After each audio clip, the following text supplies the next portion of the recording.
Alright, finally, it's time to talk about who to study with and the pros and cons of studying in groups.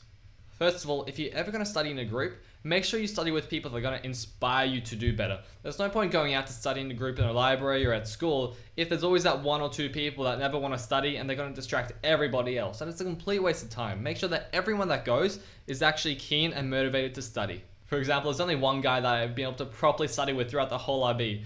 So Leo and I have both been going for a 45 ever since day one, and he's so diligent, working incredibly hard. And even if we're not studying together, we often FaceTime about geography questions and physics questions, and he always asks me questions, which is really good because, again, I talked about the importance of being a teacher. You want to become particularly good friends with the best achievers in every single one of your subjects. That way, they can help you out as well. So that if you ever have a question and you understand a question that somebody sent you, you can go for them. For example, for maths, we had a bit of a pyramid scheme going. We had my friends that would ask me for help, and then if I didn't understand the subject, then I'd ask another one of my friends for help. And then if she didn't understand the question, then we knew it must be super hard, so then we would ask our teacher for help afterwards. So you really want to get close to the top achieving people in your subject. And if you don't have them at school, you can find them online super easily as well. For example, our Discord group is full of top achieving students for every single subject, so make sure that you ask them. But if not, then there's even Facebook groups, for example, the IB Facebook page, where you can definitely ask someone for help for every subject. There's always people that are more than happy to help you out.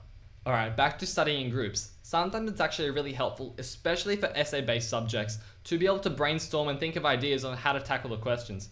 For example, for geography, Leo and I would always write down an essay plan for the essay question, and then he'd write down his essay plan, and then we'd share our different ideas. And this sounds really simple, but even from our different perspectives, we would often look at a question in a completely different way and answer it totally differently, and even differently to how the mark scheme would have answered it. So you want to make sure that you communicate to each other and do the work on your own, and after you've thought about it yourself, then share.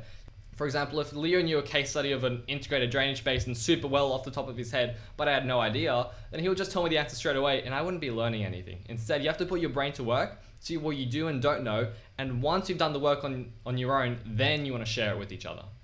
After all, there's only so much you can do as a group because a lot of the IB and a lot of revision is based around just doing practice questions, answering your own syllabus-based questions, and just improving your notes. So studying in a group can be really useful if you have friends that are high achieving and are really hoping to do well in the IB, as well as just to get some social interaction, because sometimes you don't want to be at home all day, otherwise you become pretty lonely. So make sure that you always hang out with friends now and then, whether it's through group studying or whether it's just through hanging out and having some downtime with them. You want to make sure you get some social interaction. So it can be really useful for that aspect as well.